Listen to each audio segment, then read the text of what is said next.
15 de septiembre, la fiesta de México. En 1953, el historiador Arnold Toynbee estuvo en abril y mayo visitando México y conociendo muchos de los grandes lugares de la historia de este país. Leopoldo Sea prologa este libro y Mariana Frank traduce las conferencias que ese gran historiador inglés pronunció aquí en nuestro país y después en Londres a su regreso acerca de México y Occidente. Aquí Toynbee nos dice que México es uno de los mejores candidatos en un mundo que se globaliza para ser un mediador entre mundos que no se conocían, que se están encontrando y que pueden fácilmente malinterpretarse y no comprenderse. Toynbee nos dice que somos una de las 5 civilizaciones originales del planeta y que gran parte de nuestro ser justamente sigue brotando de esa fuente, de esa visión no occidental que fue el mundo anterior a la llegada de los españoles. Pero Toynbee señala también que somos la más antigua cultura fuera de Europa, con tradición europea y con comprensión de la vida europea y de sus valores. Y por cierto, fuera poco, ahora que el mundo, decía él en los 50, está siendo dominado por los Estados Unidos, México, por contraste, es uno de los países que mejor conoce y comprende la cultura norteamericana. Así, él decía, somos fuertes candidatos a ser grandes mediadores en este mundo globalizado que se estaba formando desde la década de los 50. Así se siente México. ¡Viva México! Esta es la dichosa palabra y yo soy Germán Ortega Chávez.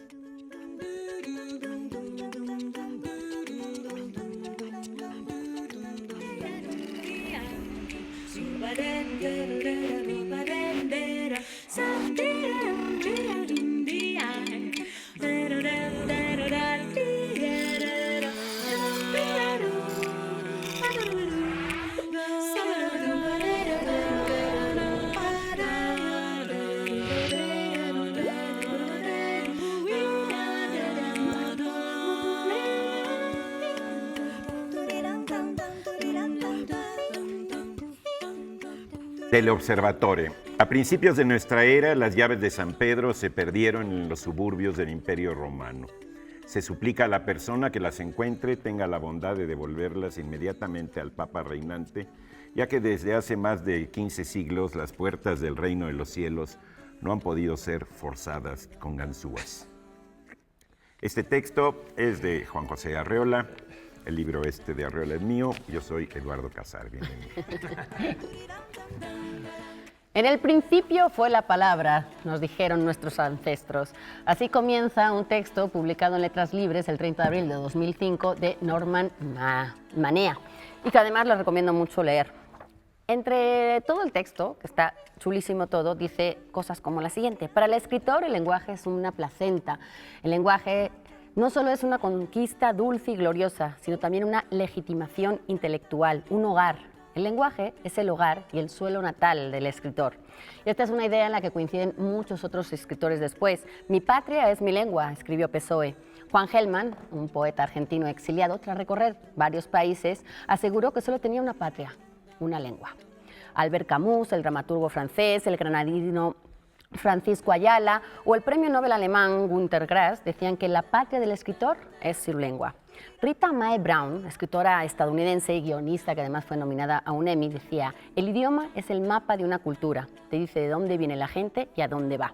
Y terminaré con unas palabras de Erasmo de Rotterdam, que dice: para el hombre dichoso todos los países son su patria.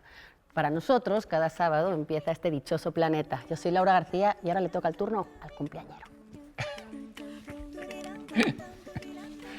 Sin actividad no hay placer. El placer perfecciona la actividad como un fin que sobreviene, al igual que la flor de la vida, en la edad madura. Palabras más, palabras menos están en la ética a Nicómaco de nuestro estagirita favorito. Soy Pablo Boullosa, lector. Buenas noches. Aquí, desde la mañana, preguntamos en este nuestro día de nuestro país. En redes, hoy 15 de septiembre, completa la frase, México es... Y algunos de ustedes tuvieron a bien contestar.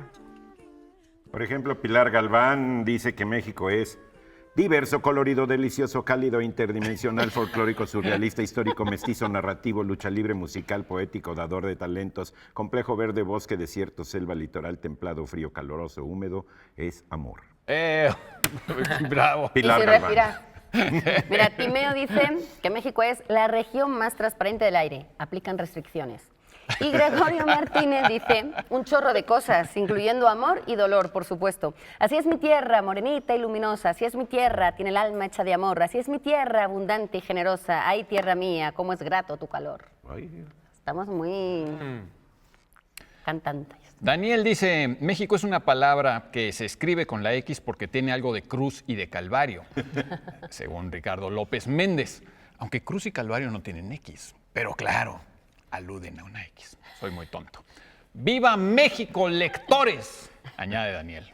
¡Viva México, lectores! Eso Está me bueno. parece un gran lema. Gracias, Daniel. Herodes Emanuel nos dice, México es magia, pasión, literatura, música, folclor, tres colores, hermosa nación. Pero después de lo que dijo aquí el compañero tan rico, No, Se pero quedó eso es Pilar corto, Galván, se quedó no yo. creo que leyó aquí El mérito a quien lo señor, tiene. pero pues, bueno, pues desde la mañana algunos de ustedes nos preguntaron sus dichosas preguntas y nos pregunta, a ver a quién tenemos, Marcelino Gómez Martínez, que si podríamos hablar de eso, ¿qué es impedimenta? Si no estamos impedidos para poder hablar de impedimenta. Impedimenta es una palabra en latín que usamos en español igual. Igual. Impedimenta viene del latín impedimenta, o sea que no viene. Sí. Se quedó. Así se quedó. Así se quedó. ¿Sí? Y se refiere a la, digamos, tiene el sentido de obstaculizar, impedir, frenar. Ujú. Pero curiosamente se refiere pues a la carga, al ajuar con el que andan los ejércitos. Bagaje de carga. Entonces, en realidad, pues eso no les impide ser ejército, al contrario, es lo que los caracteriza como ejército. ¿Sí? Les impide correr en todo caso, ¿no? Porque A veces, imagínate. bueno, tienen que aventarlo. ¿Quién sabe? Pues tienen que traer todo, pues, ¿no? Traen su mochila y se entrenan para correr con todas sus cosas, su impedimenta, ¿no? Dice que es lo básico para la supervivencia, pero no es que lleven unos tapones para los oídos y el cepillo de dientes, ¿no? Llevan doble armamento, tienen que llevar todos sus enseres para comer, para beber, para dormir, es decir, llevan su casa a cuestas. Sí, los romanos decían que los godos, el pueblo godo, era el que traía mejor impedimenta.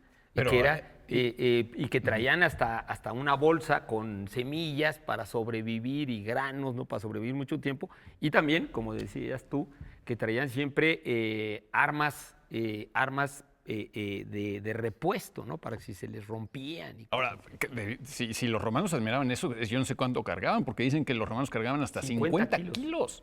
Eran o sea, fuertes. que cargaban un montón de kilos. Impedimenta, que en realidad impedimenta sí pasó así tal cual, aunque impedimenta sería en plural en Porque es latín. impedimento. Sí, Impedimenta, el impedimento, ¿no? Claro, viene porque de- es del ejército y son muchos. De Impedimento. que viene de im, Y el ya, plural, bueno, a ver, a lo mejor Guatemala. Eduardo quería No, no, continuar. no, que viene de ok. im hacia adentro, ¿no? Y de Pie. ped, de pie. O sea que la impedimenta también para los romanos era los grilletes que llevaban los esclavos. Sí, sí, sí. ¿no? Y por eso la palabra expedir quiere decir quitarle, el liberar para sacar, liberar al esclavo. De ahí viene lo de expedito, que significa rápido, ¿no? Exactamente. ¿Expedito significa rápido? Bueno, Sí, es una no palabra es- muy rara porque ¿No son- es alcohólico redimido? ¿No? Chiquitito. es una palabra que más allá de ese chiste, casi en México solo se usa en cuanto a la ley, ¿no? Hay que aplicar Sí, la ley de tiene que manera aplicarse de expedita. manera expedita. Es como ya un lugar común, nadie sabe ni qué significa, pero viene de eso, de, Sí, sí. de que no, de que De poner trabas a los de pies. que no tenga, o sea, lo contrario de impedimento, o sea, de no tener nada en los pies y poder seguir Que andando. Ahora, es bien alguien se quejaba interesante. de que el neologismo fast track estaba sustituyendo a expedito. Sí, bueno. Puede a ser. expedito, Ahora, impedire y expedire, que son dos verbos maravillosos porque tiene que ver con los pies, que están en su raíz, tiene que ver con el embarazo. El embarazo, si uno busca embarazar en el diccionario, impedida. lo primero que ve es impedir, estar impedida. Entonces, cuando uno deja esos grilletes, esas ataduras y sale, está desembarazado. O sea, desembarazado no es que te Sí, quiten sí, el sí. embarazo. En el caso de la gestación se alivió. existe el embarazo, pero no el desembarazo, cosa que cuando significa impedir, estar atorado, sí existe este antónimo, ¿no? Estar atorado y estar desatorado es desembarazarse, quitarse esos grilletes, Claro. cosa que con la gestación solo existe en el caso de embarazar, no desembarazar. O sea, pero el impedido, se puede decir que el impedido es tanto el niño que va a nacer o la mamá que está impedida porque también trae una carga. No, no creo que tenga nada que ver con esa raíz en el caso Connotación de de que está, impedir. como lleva una embarazar. carga o pesa más. No, porque eso es embarazarse, no Ajá. impedir. Impedir no tiene nada que ver con el embarazo. Digamos que si tú buscas embarazar dentro del diccionario, la primera acepción que viene es impedir. Pero Sí, sí, sí. digamos que Como lo que cuando tiene estás que en ver una es de- situación embarazosa, también Exacto. se dice. que estás un poco como Sí, atorado. desembarazarse de algo es como liberarse de algo, Pero ¿no? un buen sinónimo a lo mejor sería equipo, ¿sí? Es decir, tú traes tu impedimenta de la dichosa palabra, ¿sí? Sí, tú aquí. Entonces, tus audífonos, libros, sí, todos tus plumas, libros, tu tus pluma, apuntes, lo que etcétera, sea, ¿no? ¿no? Qué Sí, curioso. cada quien trae su propio equipo y Pero Que cada... sí sería con lo que te impide- permite, o sea, la impedimenta sería lo que te permite, que nos sonaría Sí. como contradictorio a lo que te Claro, un impide. bombero sin hacha, sin casco y sin uniforme Sí. de bombero, pues Sería Pero- expedito, se llegaría más rápido. Sí, pero eso te iba a ¿para qué decir, porque llegas, en no? el caso de impedimenta sí está también un poco definido como algo que te impide correr. Sí, o sea, sí, sí sí, sí. avanzas, pero un ejército, por ejemplo, cuando la expedición en ese caso era cuando dejaban su bagaje, su impedimenta en un campamento, iban a un... Y no sé, regresaban por el- Sí, sí, a sí, ver sí. algo, a vigilar algo y regresaban. Eso era en una ese expedición, caso sí, sí. eran expeditos, ¿por qué? Porque estaban libres de la impedimenta, no tenían esa carga que les impedía Sí, sí, correr. sí, sí. Y por eso eran expeditos, por eso eran rápidos, por eso estaban liberados, porque no Sí. tenían esos 50 kilos encima. Entonces, cuando uno está de expedición, es porque está liberado de esa carga que tienes que dejar en el campamento base, Entonces, por porque eso vas se a puede volver. decir que cuando uno dice que fue una expedición al centro de África, no es realmente una expedición. Ya llegaron ahí y cuando hicieron un pequeño recorrido fue la expedición. A pie. A pie, pero sin cargar cosas. Sin Que en realidad es grilletes. muy interesante porque siempre uno tiene que hacer ese balance, ¿no? Entre la impedimenta y la expedimenta, ¿no? O sea, ¿Qué tanto te entre conviene? cargar e ir ligero, porque ir demasiado ligero, pues también ir desnudo, irías muy ligero, ¿no? El problema, las guerras, por ejemplo, digamos, las guerras escenificadas son pura batalla. Ujú. El problema de las guerras es la alimentación. Sí, sí. Claro, Por eso te hace El abastecimiento y el desabastecimiento. Sí, sí. Es decir, dónde está el baño, todas esas cosas. Sí, sí, sí. Sí, Que sí, sí, ahí no que hay son las pregunta. cuestiones. No, claro. Que hizo perder no a se ven, Napoleón ¿no? en Esos- Rusia. esos son Napoleón los- y los alemanes perdieron Claro. en Rusia por falta de ¿De baños? adecuado abastecimiento. Claro, por la política de los rusos de ir arrasando con todo, iban quemando los campos para que no tuvieran absolutamente cómo Nada con qué habituallarse. abastecer. Bueno, Con qué- los asedios cuando se sitia una ciudad, en realidad Sí. lo que se hace es impedir que llegue comida a esa ciudad. Por Sí, sí, eso sí, se sí. terminan rindiendo las ciudades sitiadas, porque pues, se En- mueren de hambre y salen. En la Guerra del Fin del Mundo de Vargas Llosa, ese es el mejor sitio que he leído. Quiero decir, sitio como El esta sitio de eso, sí. situación militar, ¿no? Que es impresionante, porque los que están sitiados acaban incluso bebiendo su propia orina, les cortaron hasta el agua. Y entonces tienen que aprovechar la última gota de todo, se tragan todo lo que puedan, incluso su orina, y es histórico. Bueno, Bien. ya dije una Dicho Vamos lo a- cual. Vámonos. Ya dije una Nuestra- porquería, cortemos. Vamos a nuestra dichosa palabra del día de hoy. Día que antecede a otro, en especial si ese otro es día de fiesta o algún día importante, tiempo que precede a cierta cosa. Una de las horas de las que los romanos dividían el día, correspondiente al crepúsculo de la tarde. una de las horas del oficio divino. Y tenemos para ustedes, Eduardo. Tenemos La X en la frente, una selección de textos de Alfonso Reyes sobre México. Es una selección de Estela Mastrangelo en la biblioteca del estudiante universitario de la UNAM, esta extraordinaria colección. Y de la editorial Océano, me da muchísimo gusto presentar del maravilloso Francisco Hagenbeck, no sé si estoy pronunciando bien tu apellido, querido Francisco, con prólogo de Laura Esquivel, el libro secreto de Frida Kahlo, a partir de un libro que le regaló Tina, su mejor amiga y su madrina. Tenía una bitácora, Frida Kahlo, donde ella anotaba sus vivencias, sus experiencias del día a día y que se convirtió casi en un recetario porque a ella le gustaba mucho cocinar. En esa libreta está basada esta novela de este gran narrador, uno de los mejores actualmente, que además ha escrito sobre Superman, uno de los pocos mexicanos que ha hecho eso. Y bueno, pues es todo un acontecimiento este libro, muy bonito y muy recomendable. Contenido maravilloso. Para este mes tan mexicano, además. Sí, es que todo parece estar muy mexicano, nuestros libros. Tenemos ejemplares de este número maravilloso de Artes de México, dedicado a uno de los lugares más espectaculares del país, que está en Puebla, la Biblioteca Palafoxiana. Tiene un texto estupendo de Alberto Manguel y muchos otros.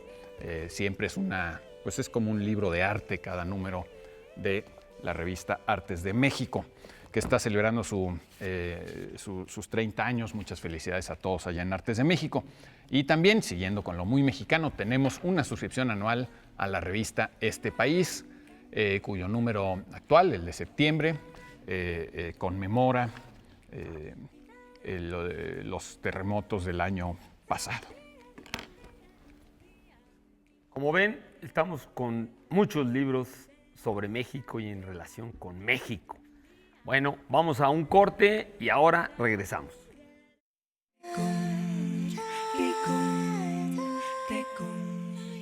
Fin del espectáculo.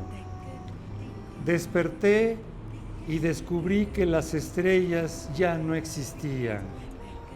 Tampoco la luz que nos enviaban luceros ya extintos.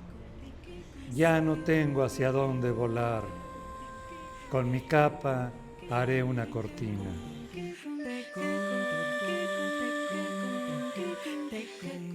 Testamento de Clark Kent, editorial Almadía. Soy Héctor Carreto, soy escritor.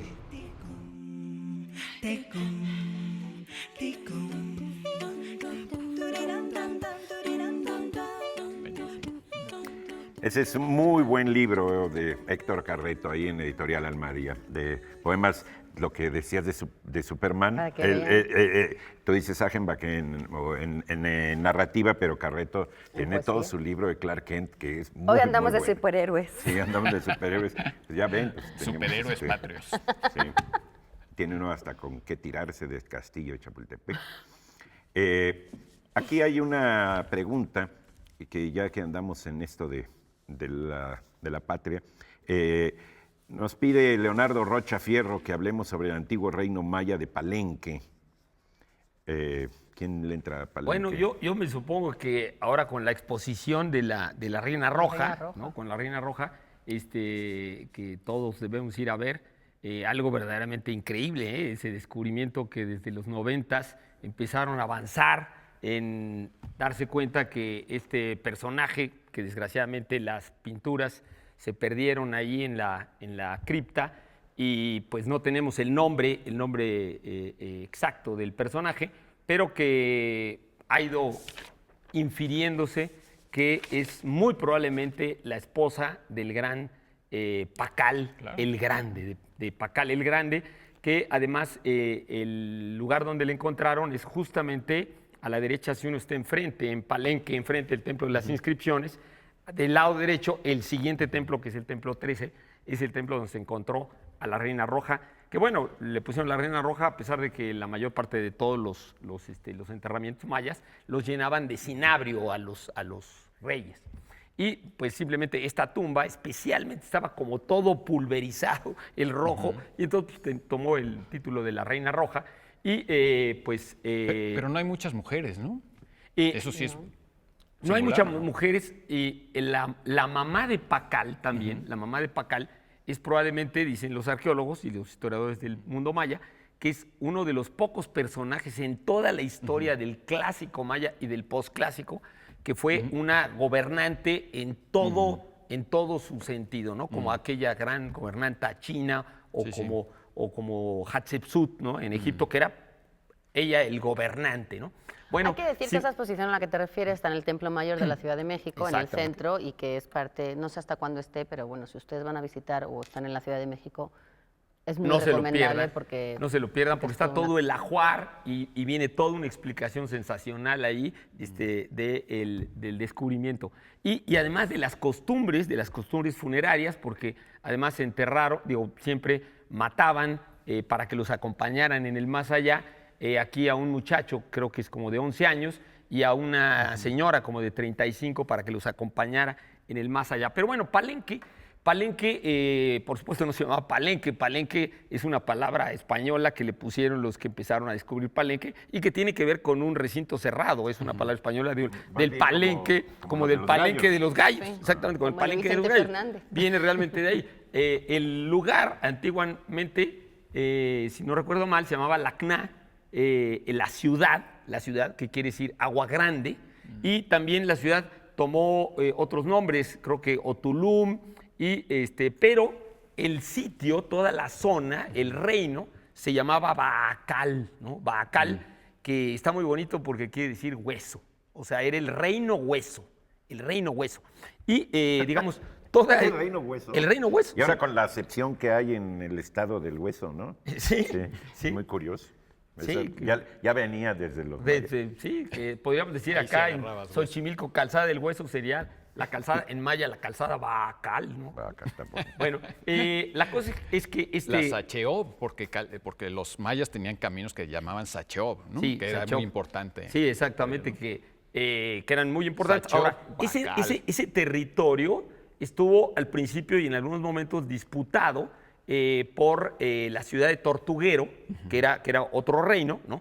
Y por la ciudad de Palenque, lo que decimos ahora Palenque. Ahora, ese reino, como sabemos en el mundo maya clásico, eran como reinos que fueron creciendo y fueron compitiendo y de repente algunos de estos reinos se convirtieron en suprarreinos, ¿no? En unos grandes emporios que tenían pues relaciones de sometimiento y de tributo de otras pequeñas ciudades, que realmente eran como ciudades-estado griegas, diríamos, o como muchos de los modelos en la India, en China, de ciudades-estado, que luego de repente dominaban ciertos territorios y que, pues, tristemente, como los griegos y todos los antiguos, se la pasaban peleando todo el tiempo, ¿no? Y bueno, en el caso de las peleas, la ciudad de Palenque tuvo muchos conflictos con Calakmul, que fue la más grande ciudad del mundo maya clásico, y ¿Más en que cambio, Tikal? más que Tikal. Sí, Calakmul fue bueno. mucho más grande y mucho más importante. El problema con Calakmul es que la arquitectura estaba hecha en un material, la piedra estaba hecha en un material que se ha deteriorado muchísimo más, pero realmente el área de Calakmul era muchísimo más grande y fue una ciudad, digamos, como comparar Nueva York, ¿no? Con Washington, ¿no? O sea, Tikal sería más chiquita, ¿no? Era más chiquita. Ahora, los dos reinos, estos que fueron los dos reinos más importantes, fueron grandes competidores y en general Palenque tuvo mucho mejores relaciones con Tikal que con Calakmul.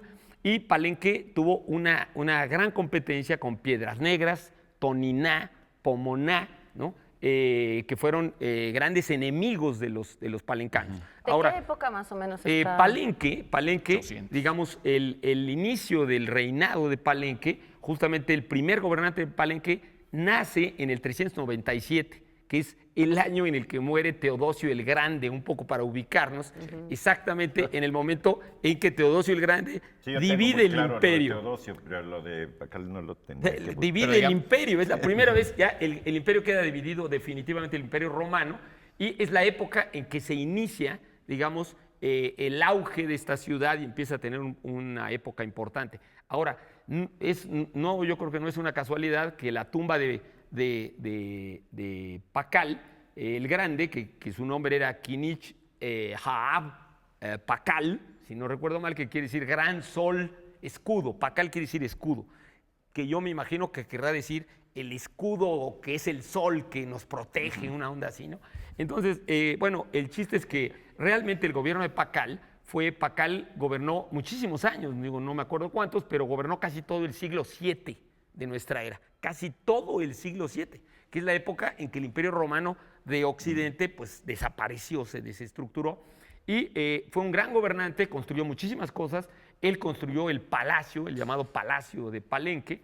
Él no vio, pero empezó a construir su templo de las inscripciones, y bueno, este gobernante le dio un gran auge a Palenque, y fue como la época de oro de Palenque. La época de oro de Palenque termina justamente más o menos cerca del año 800, ahí empieza a abandonarse la ciudad y el reino, pero bueno, una de las cosas que caracteriza a Palenque es que en Palenque, para diferenciarse de los otros reinos, no hicieron casi estelas monumentales, que era algo característico de todas las ciudades mayas y del estilo maya. Y también que el arte de Palenque, sobre todo, se concentró en los trabajos en la mampostería de pinturas muy, muy elaboradas, de motivos florales y de figuras, que casi los autores dirían que es la ciudad con una mayor magnificencia barroca, ¿no? Y que también desarrollaron, según los mayistas, probablemente la escultura en estuco como ningún reino maya. Y ¿cómo se llamaban estos adornos que ponían? Cresterías. Las cresterías. Exactamente, que eran de estuco, y justamente al morir Pacal, arrancaron la cabeza de la crestería donde estaba una figura de Pacal que creemos que era de cuerpo entero, y que la pusieron encima del gran sarcófago que descubrió Ruth Lullier, ¿no? en los 40. El que está en Además, antropología. El que está en antropología. Y eran pesadísimas esas cresterías, ¿no? Eran o sea, tenían que pesadísimas. hacer unos muros gigantescos para que soportaran el peso Y de aquellas son cresterías, esculturas, ¿no? de bulto redondo, Sí, sí, sí. impresionantes. Tenemos casi los retratos de la mayor parte de los gobernantes de Palenque desde el principio del siglo IV hasta principios del siglo IX. Y se supone que lo que ahora se visita ni siquiera es un tanto por ciento Sí, muy no, no, pequeño de lo que se supone que era. Es un porcentaje la ciudad pequeñísimo. entera. Otra cosa característica de Palenque es que Palenque es, los mismos palencanos se consideraban como la puerta hacia la cultura teotihuacana, y estaban orgullosos de que en el siglo IV, donde Teotihuacán tuvo una gran influencia en la zona maya, era la ciudad que más herencia teotihuacana tenía, lo cual no sabemos bien un poco qué quería decir, ¿no? Bueno, hay Qué ya maravilla. características como el juego de pelota y cosas que sí Eran son generales a todas constantes las en toda culturas Mesoamérica, ¿no? mesoamericanas, ¿no? También vayan a ver Palenque. Vayan a ver también, claro, lo de Ahora que va a Palenque. entrar el Tren Maya, va a pasar por ahí. Y sobre todo hay que No, estudiar. todavía van a hacer consultas. Sí, y deberíamos estudiar y saber más, así como Laura supo mucho de la Beltraneja, pues la historia de esos reinos, que sabemos hoy muchos detalles de la historia y de las batallas. Ahora, y eso es más o menos tragedias. reciente, porque Sí, sí. la escritura maya, o sea, quiero decir, el En los conocimiento 80s. de eso es muy reciente, ¿no? Sí, es de los 80. Cuando éramos niños, pues eran jeroglíficos que nadie sabía qué querían decir, ¿no? Exacto. Y las propias ruinas que ahora visitamos tienen muy poco tiempo abiertas al público. Sí, y de hecho se han conservado muy bien, quizá por haber permanecido tan enterradas tanto tiempo. Y ¿no? hay mucho que no lo desentierran Sí, sí, sí. porque No- no no hay tenemos ni- presupuesto sí. para cuidarlo. Sí. Digo, pasas por Chiapas y hay un montículo, otro, que son pequeñas edificaciones. Sí. Y dicen, no las sacamos al aire porque el aire se las va a llevar. ¿sí? Es decir, van a claro. destruirse, eso es impresionante. Sí, Hay un sí. centro de estudios mayas en la UNAM, ¿no? La dichosa definición es día que antecede a otro, en especial si este otro es día de fiesta o algún día importante, tiempo que precede a cierta cosa, una de las horas en las que los romanos dividían el día correspondiente al crepúsculo, una de las horas del oficio divino.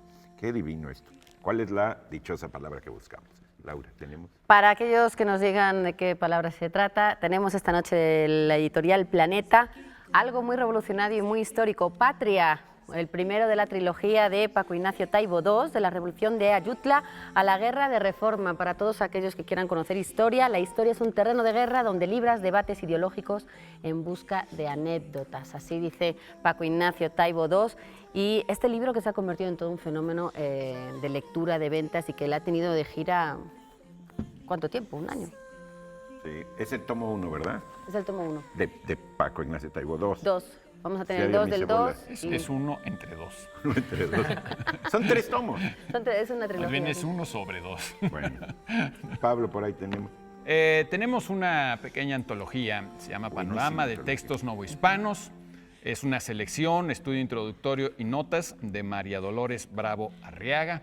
Y como le dicen sus alumnos y muchos de sus lectores, María Dolores Bravo. Es una maravilla de Ahí antología de Y, mi Buenísimo. maestro. y ¿Ah, este, ¿Fue tu maestra? Sí. y este libro que verdaderamente se antoja saborearlo, Apuntes sobre México por el conde Harry Kessler, es de editorial Herder, es una traducción de José Aníbal Campos. Justamente ahorita lo que estábamos diciendo de Pacal, Kessler fue un hombre verdaderamente multicultural, un alemán, inglés, francés, estudió en Francia, murió en los años 30 y amaba México, visitó muchísimos países, era un gran viajero. Y aquí estoy abriendo al azar y justamente dice, aquí en Mesoamérica surgieron seguramente otros sabios, también promotores de la religión, filósofos y artistas con las mismas ideas o al menos con ideas muy similares que aquellos que surgieron en Egipto, en Caldea, en el viejo mundo, precisamente para lo que estábamos diciendo y para México. Estamos muy mexicanizados, ¿verdad? Estamos Sí. bien. Yo ayer, visité a Armando Pereira y vi que tiene un libro que se llama México en el imaginario europeo, de distintos Padre. Ay, qué personajes que han pasado por México y han escrito sobre México. Oye, Hay una padre colección libro. de viajeros. Es de la UNAM, Hay una ¿verdad? colección de viajeros, bueno, una colección del Fondo de Cultura Económica que se llama, si mal no recuerdo, Viajeros extranjeros en México. O por lo menos todos los títulos de esa colección, pues son las notas de viaje de extranjeros en México. Es muy divertido y muy entretenido. ¿Y qué ya nos vamos a un Toda corte? una colección. Sí. Si quieres. Vamos a un corte. Tenemos que ir a dar un grito. Ahorita venimos.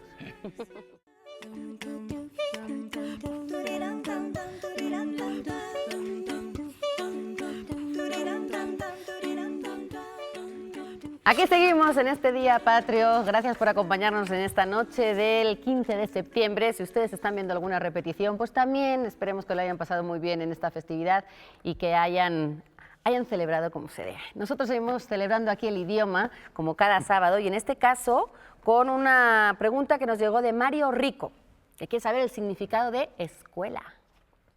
Bueno, no sé si Alumno. Si él fue a la escuela, habrá más o menos tendrá una idea de la escuela ¿De qué es la contemporánea, escuela? pero ya digamos técnicamente en cuanto a la palabra, pues ya sería otra cosa, ¿no?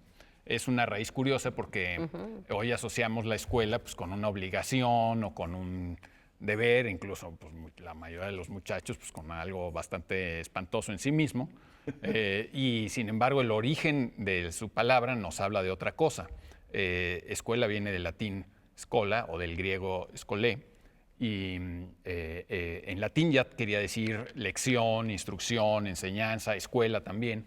Y en griego originalmente tenía otro sentido. A veces se traduce como la palabra ocio, pero en realidad habría que traducirlo quizá más bien como holgura, siguiendo un poco la definición del diccionario de holgarse, de pasarla bien, pero en un sentido, digamos, también de recreación espiritual o intelectual, ¿no? Porque los griegos tenían otras palabras pues, para otros tipos de descanso. Incluso los romanos, además de scola, que también tenía un poco ese sentido, tenían otium, creo que significaría ocio, ¿no? Vacatio, que pues, son de donde vienen nuestras vacaciones, ¿no? Y escola siempre ha tenido como un sentido de una recreación espiritual o intelectual. ¿En qué sentido? ¿Y por qué está asociado con la escuela? ¿Por qué de recreación llegamos a esa institución obligatoria, no? Porque hay recreo en la escuela. Sí, Pero lo tienen que poner en el horario. Sí. Y es curioso porque, digamos, hay que entender que la educación, primero que nada, era como un lujo de la aristocracia. Y que luego los griegos, o más bien los atenienses en su momento, pues tomaron este ideal aristocrático y, digamos, lo popularizaron entre sus ciudadanos, ¿no? Ya se volvió un poco más democrático entre los ciudadanos, pero O sea, el realmente que es una... trabajaba no tenía tiempo para ir a la escuela, más bien. Exactamente, o sea, el hombre Que siempre ha tenía un estado oficio. pues, preso, o durante la mayor parte de nuestra historia, pues hemos estado presos de la necesidad y todavía me acuerdo, por ejemplo, cualquiera que lea una pequeña ficha biográfica de Albert Camus, pues va a ver que fue toda una aventura que no lo sacaran de la escuela, porque como vivía con la abuela y con la mamá, pues tenía que trabajar. Y la mamá decía, la abuela, que era la que mandaba, decía, mi hijo tiene que, el chiquito tiene que trabajar, nada de ir a la escuela. O sea, nosotros somos pobres, no tenemos tiempo para ese holgarse, ocio, ese lujo claro. de recreación espiritual. Aquí hay necesidades reales. Hay que poner el pan en la mesa todos los días Era y un para eso hay que premio darle, aprender. ¿no? Que probablemente como de las castas antiguas, ¿no? De las sociedades con castas, pues tú tenías la función de hacer alimentos, de ser artesano, ser comerciante, y solo los de la clase más elevada, su función era saber. Entonces Claro. eran los únicos que iban a la escuela. Digamos, la clase sacerdotal siempre ha tenido un poco ese lujo, ¿no? Exacto. Digamos, la aristocracia en Mesoamérica, para volver a Mesoamérica, pues claro, estaban los guerreros y los sacerdotes, ¿no? Y ellos, pues como tenían una función que cumplir trascendental, pues había escuelas para ellos de alguna forma, pues porque a eso tenían que hacer, como aristócratas, como la capa superior. Esta idea de que todos tenemos que ir a la escuela es una idea democrática y ha cambiado absolutamente todo. De hecho, creo que en la Constitución dice que es obligatoria la Sí, claro, educación. claro, O sea, claro. no es Laica, decisión de los gratuita y padres. obligatoria. No es decisión de los padres si el hijo No, va a la por escuela o ley. no. Es obligatoria, ¿no? Entonces ya completamente ha cambiado todo. Y eso me recuerda esto de que sea obligatoria, algo que decía mi maestro Kiera Negan, el canadiense. En realidad no lo decía con respecto a la escuela, sino con respecto a las calificaciones. Es un poco largo, pero se los cuento. Él dice que hay que imaginarnos qué pasaría si un día todas las empresas y las instituciones se pusieran de acuerdo y dijeran, en lugar de darle los mejores puestos, las mejores becas, las mejores oportunidades a los mejores alumnos por sus calificaciones, vamos a cambiar el sistema. Vamos a mandar a todos los chicos al cine y saliendo del cine les hacemos preguntas sobre la película, ¿no? Preguntas sobre lo que vieron en la película. Les sometemos un examen. Y entonces Kiera Negan dice, ¿qué pasaría con la experiencia de ir al cine? ¿Sería igual de divertido? Pues claro que no, los chicos ya irían de mala onda, el Pensando cine se en volvería que tienen que horrible, ¿no? responder, claro. Bueno, Tensos. si eso le pasa al cine, imagínate lo que le pasa a la escuela, cuando es obligatoria y te califican, ¿no? Pues eso es un poco lo que ocurre, que ya no tiene nada de Claro. ocio recreativo de en el hecho, sentido de holgura intelectual. Los romanos Pues un porque se ha poco- vuelto una obligación y además una obligación que te califica, te Los descalifica. romanos, de hecho, su palabra ludus, que era como el correspondiente a Sí. escola en griego, era ludus, era la primaria, era la era la escuela primaria. básica. La escuela Y básica. Que era esa juego. palabra, De ahí viene el lúdico. a ¿no? esa palabra en latín, es la que luego se ha convertido en nuestro idioma lúdico, Sí. que tiene que ver mucho más con juego que con enseñanza. Aunque, si entramos de lleno a la palabra juego, en realidad sí hay algo de aprendizaje en un juego. Para hacer un juego tienes que aprender las normas a Claro. veces, la coordinación, Las reglas, la las reglas función, ya el tienes que aprender funcionamiento a de cómo algo. jugar. Y luego ya uno se divierte porque ha logrado entender el mecanismo, sí. la lógica o lo que sea de un juego.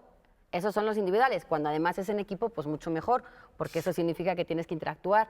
Entonces, sigue teniendo esa función, aunque nosotros lo hemos separado completamente. Jugar y enseñar, para nosotros son dos conceptos Sí. totalmente... Claro, pero es- Primero aprendes y ya que has aprendido, ya que has cumplido con tu deber, entonces puedes salir a jugar. Claro, ahora lo Cuando ahí deberían está ser- la contradicción. Claro. realmente en los juegos es donde aprendes más, ¿no? No, y el juego Son campos. tiene Sobre todo ese el sentido trivial. de ocio, ese sentido de ocio de que es una actividad que haces porque no la tienes que hacer, que la haces Sí, en sí, sí, sí, libertad, que ese era el sentido de escuela, ¿no? Que Sí, tú sí, decías el del sentido- griego. Muchas veces ateniense, incluso en griego, ¿no? de la cuestión de la lectura se dice, bueno, ya leíste esto, ahora haz un dibujo. ¿sí? Ahora haz esto, es decir, transfórmalo en otra cosa o ahí te van las preguntas. ¿sí? La llamada lectura de comprensión, me acuerdo, que era una vacilada. Leía uno el texto y luego veía las preguntas. Entonces ¿Quién uno veía perdió las las llaves? preguntas ¿Quién y perdió las regresaba al llaves del texto. cielo? ¿Y cómo Para se ver. llama ¿Quién tal? perdió ¿no? las Pues llaves entonces del volteabas cielo? y Sí. digo, las copiabas del texto. Claro, Es- claro. hay ahí Aprendías a unas buscar, no estrategias tanto a muy comprender, equivocadas. ¿no? ¿Perdón? Aprendías a buscar, no a comprender. Sí, aprendías a responder. A identificar dónde estaba la respuesta. En alguna parte Tocqueville dice que en la democracia en América dice algo muy curioso, dice que cuando las diferencias sociales son brutales, no son un problema. Es decir, no es ni siquiera un tema. En una sociedad medieval de una diferencia bárbara, Nunca sueñas no es un que- tema, no es un tema a discutirse. Simplemente tú eres un esclavo, los otros son amos y no hay nada que discutir.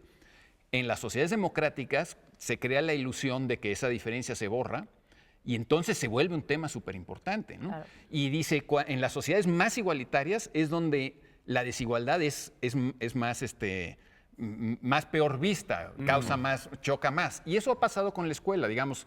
Realmente pasó de ser un privilegio de unos cuantos a que se ha vuelto ahora una obligación. Entonces ha cambiado completamente las reglas del juego.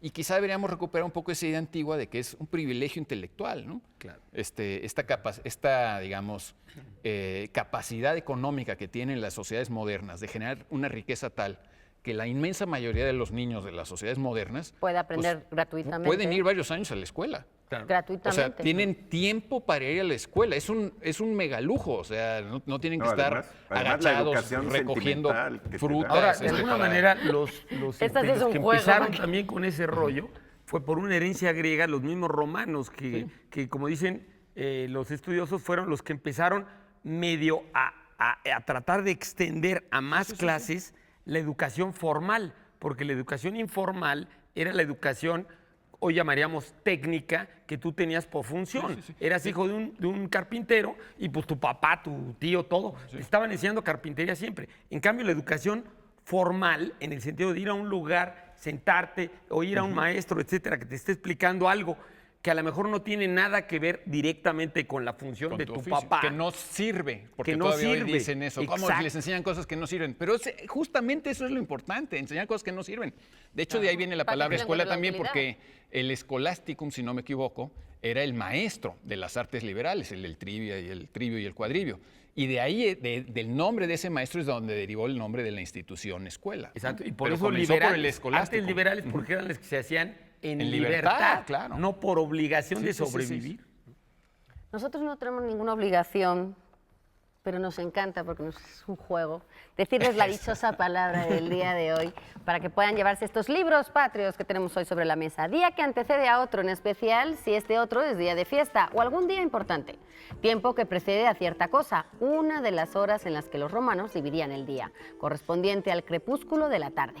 También es una de las horas del oficio divino. Y estos libros que van a ver todo lo que tiene que ver con México. Estos títulos. Bueno, tenemos de Sor Juana, ni más ni menos que este libro de Guillermo Schmidhuber. No, creo que lo estoy pronunciando mal, pero es famoso porque descubrió alguna obra perdida de Sor Juana, al parecer. Y de Olga Marta Peñadoria, Sor Juana, Teatro y Teología, la gran musa mexicana. Y para ustedes, 2 volúmenes de esta colección de opúsculos del Colegio de México. Una que es un texto de Luis Fernando Lara, Herencia léxica del español en México. Y el otro son comentarios de lectores de Gabriel Said, recopilados por Enrique Krause.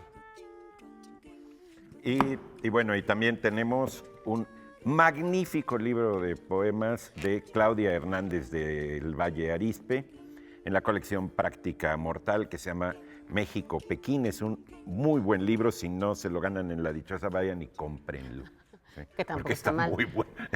Oye, Germán, de esos libros ahora que tú anunciabas del Colegio Nacional, son de la colección Libros de Canasta, que los reparten, sobre todo en las ferias, en unas bicicletas, van con unos canastos enormes y ahí tienen los libros. Y además de que los venden baratísimos, los meten en el papel de estraza, tal cual, y te los venden así. Es una gran labor muy también de bonita difusión. colección esa. Sí. Sí, muy bonita, muy bonita. Además, tiene la portada es muy agradable. Ahora que mencionaste la bicicleta, Said tiene su libro de Leer en bicicleta, que es Leer un en ensayo sobre poesía muy buenos.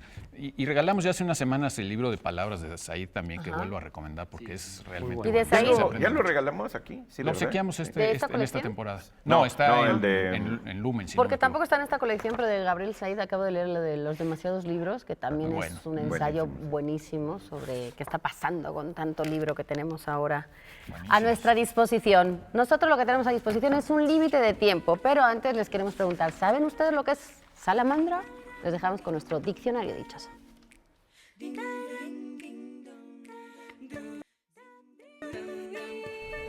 La salamandra es un equipo de cocina que irradia el calor de forma constante y sirve para calentar platos, para gratinar o para calentar platos cocidos. Hola, soy Alberto Muñoz, chef ejecutivo de Mariachi Roll.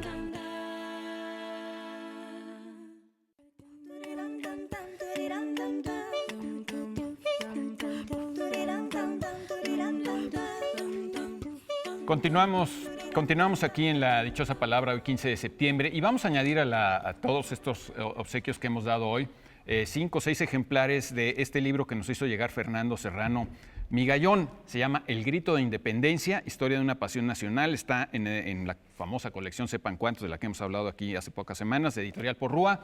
Y es sobre texto de, digamos, hablarnos de cómo se ha celebrado el grito en distintas épocas de nuestra patria, pues es también una pequeña historia de México, muy bien escrita y que recapitula efectivamente cómo se han dado los gritos. Creo que es muy conmovedor, por ejemplo, el texto que trae de Guillermo Prieto, de cómo se dio el grito en 1847 durante la invasión norteamericana, cuando la bandera de nuestros vecinos del norte ondeaba en pleno Zócalo. Es muy conmovedor como aún en esas circunstancias se dio el grito de independencia. Gracias, Fernando Serrano Un grito Migallón. muy famoso fue el que dio tu mamá hace más de 50 años, en un 15 de septiembre, cuando nació Pablo. Pues muchas gracias, muchas Y el gracias. que hoy le damos al soplar las velas. A ver, vamos a trabajar, señores. Nada de recrearse, ni de andar jugando, ni nada de eso. Castigo y evaluación. Jaime Conde nos pregunta, ¿es grosero decir don y el apellido de alguien después como Don ¿Bullosa? Casar?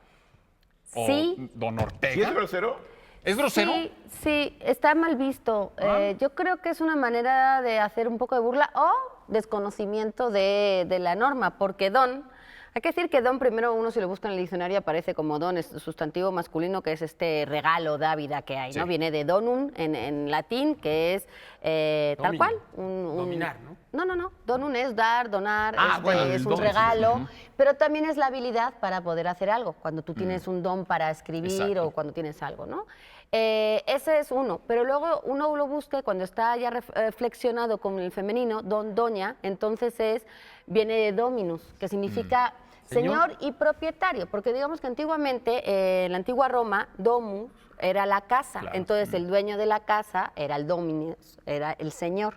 De ahí viene el señor, el propietario, y de ahí viene C abreviada como DOM, punto, una abreviatura como hoy hacemos el DOM de Dom. punto, ya. lo abreviaban como DOM, punto. Como y las entonces, champañas, Dom Perignon. y digamos que de ese DOM abreviado fue que el Se lenguaje transformó en actual don. lo adoptó como don, DON. Hay que decir que es un tratamiento de cortesía, de respeto, un poco para dignatarios, para gente de alta nobleza antiguamente, para los sacerdotes y gente de religión. Y se utilizaba con don y el nombre de pila. Así lo pone las normas y es don Pablo, don Eduardo, don Germán. No Pero se podría nunca decir, doña Laura. don Lalo, porque ahí no Sí, choca. estaría de acuerdo. O sea, no se puede poner una parte más coloquial, un poco corístico, con un don que te estoy rindiendo un poco pleitesía. Lo que sí se puede poner es don Eduardo Casar. Es decir, se puede Eso. poner el nombre y el apellido. Sí, Eso sí se puede hacer. Pero si no, se utiliza señor. Es decir, señor Casar, señor Bullosa, señor Chávez. ok. Es decir, para Lo eso sería incorrecto señor. es el apellido. El debe ser, apellido. sí. Nada más Doña el apellido. García no se podría Saltarse decir, además el nombre de- es Lo- un poco lo grosero, no lo irónico y incorrecto. es un Es poco lo- burlón, es un poco vulgar, se salta todas las normas. Lo que hay con el don es que si no lo usas con nada, es decir, un don es sinónimo de señor, coloquial, pero o doñita, que además se utiliza en diminutivo. Y ahí en ese caso, eso sí no va con nada. Tú no dices doñita Pilar, ay, doñita Pilar. No, pero en Suena México mucha feo. gente que no te conoce, que te quiere dar un trato, digamos, deferencial, te dice, bueno. oiga, don, ¿no? Sí, aunque Sí, ahí... Eso es muy extraño, se ha puesto muy de Sí, moda. pero estos sin nada, últimos viste años. que no le ponen el nombre de Sí, sin pila nada, y el nada más apellido te es dicen, don. Y eso es "Oiga, un don". mexicanismo, es Sí, decir, sí. es un Ah. uso que se usa, valga la redundancia, en México y que es sinónimo de señor, tal cual. En lugar de señor, tú dices don o doña y está estupendo. Porque si ya le pones lo otro, es un poco de ironía. O cuando tú dices, por ejemplo, don perfecto, ay, ahí viene don perfecto, ¿no? Porque es un adjetivo. O cuando dices, Pero ay, ya puedes viene decir la doña doña Dolores. Pero puedes decir Doña Perfecta y te estás refiriendo a la obra de Galdós, ¿no? Bueno, pero seguramente tenga mucho de ironía. Sin Pero el duda, Galdós sin lo que duda, quería era sin duda. burlarse. O puedes decir la doña y te estás refiriendo a María Félix. A María Félix. Pero no dices nada más que doña, no le pones ningún nombre, ningún Sí, claro, apellido. claro. Ahora, hay que decir también que para escribir correctamente don, lo que hay que hacer es ponerlo siempre en minúscula. Cuando lo ponemos dentro de una frase, por ejemplo, vine a ver a don... Y no empezar con mayúscula. Don Germán, ahí ese don va con minúscula. Si empiezas la frase, pues sí, don Pablo vino hoy a vernos, ok. Pero la abreviatura es de punto. No, ahora sí día no nos separamos mucho de ahí. Y lo que hay mucho en México también es un uso de decir, por ejemplo, títulos. Antiguamente el don, que era primero para los religiosos y luego ya se hizo como, a veces era para decir que ya estabas casado o seguías soltero, pero en México se usa mucho el título universitario. Tú dices el ingeniero, el arquitecto, el doctor, el maestro. Es decir, hay diferentes fórmulas para rendir un poco esa cortesía, o se le dice sobre todo a la gente mayor. Cuando tú quieres como dar un poquito de atención a alguien que es mayor, tú le dices don. Venga, don Pedro, pase por aquí, ¿no? Sí, es sí, como sí, una sí, manera, claro, una doña Laura. diferencia. El título, haz de cuenta, doctor, ¿lo pones también en minúscula?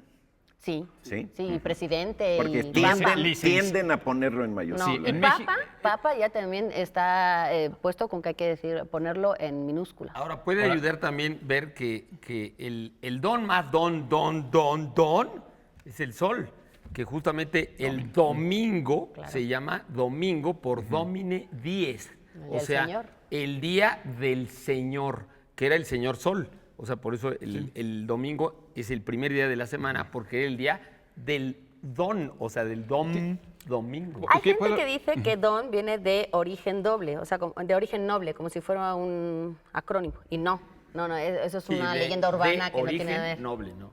O sea, como tomando las iniciales como si fuera... No, este, porque como tú dices, incluso viene de dom, que era en principio. ¿no? Que era domine. No sé Domine, cuándo se domine. pasó la N, pero no sé si, volviendo a lo de las mayúsculas que dice Eduardo, ¿hay algún nombre para esta cosa muy mexicana de ponerle mayúsculas a todo? Como que la gente siente que sí. Mayusculismo. Se llama anglicismo. Se llama, es una...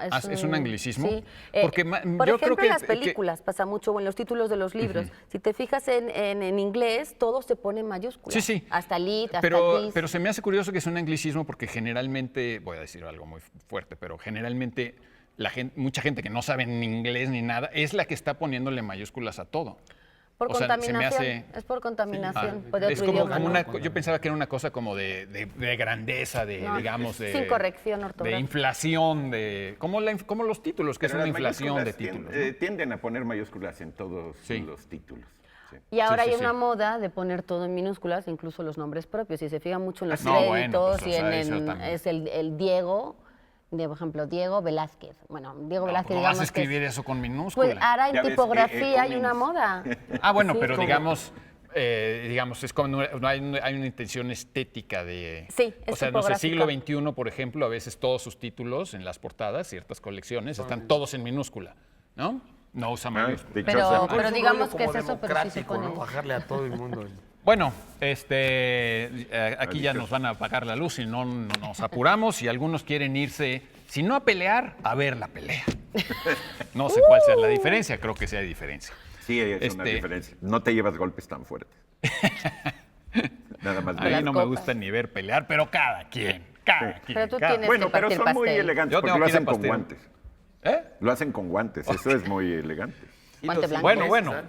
Día que antecede a otro, en especial si otro es día de fiesta o algún día importante. Bueno, lo puse porque es víspera, porque estrictamente hablando, aún el grito histórico fue el 16, no fue el 15. Bueno, pero Te vas a meter en tampoco camisa de Hidalgo hizo once, la ¿verdad? independencia. Bueno, digo. la respuesta era víspera, eso es todo lo que ahora importa. La respuesta era víspera, hubo muchísimos ganadores, entre otros Angelina Tobar, Rosa Segara, Sergio Lavarrieta, Ligia Jiménez, Marta Juárez, et al. Esto ha sido todo. Si van a gritar, cuiden su garganta, pero échenle muchas ganas. Al grito. Vamos a gritar, ahora vamos a gritar otra cosa. Órale. ¿Qué les ¡Viva parece? México! Laura, Claro que sí. ya es mexicana, también Puede gritar. Voy a puede gritar, gritar tengo ahí un poco, porque mueran los gachupines no me sale con tanta pasión. Bueno, Esa frase ya como no, que me la salto. no es parte estrictamente del grito. Sí, no Puedes tienes hacerlo que- sin eso. Omite eso. Omite. Eso. Laura, Eduardo, Germán, buenas noches. Pablo. Pablo, Venga, muchas nos vemos. Feliz felicidades. cumpleaños. Nos vemos aquí. Gracias. ¡Viva México! Estas son las mañanitas. Ay, ahí viene tu pastel, mira. Oh, muchas gracias. Hoy por ser día de tus santos, Muchas te las gracias. cantamos así. Despierta, Pablo, despierta. Mira que llama